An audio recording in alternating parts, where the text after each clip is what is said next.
Bismillahirrahmanirrahim. Assalamualaikum warahmatullahi wabarakatuh.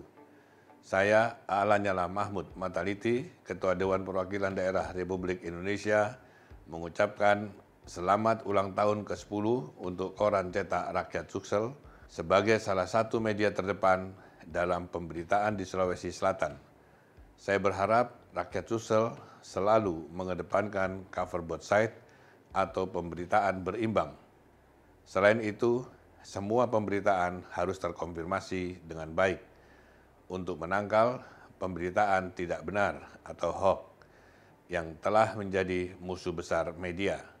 Saya berharap Koran Cetak Rakyat Sulsel dapat terus menjadi salah satu media lokal Sulsel yang menjadi referensi masyarakat Sulawesi Selatan.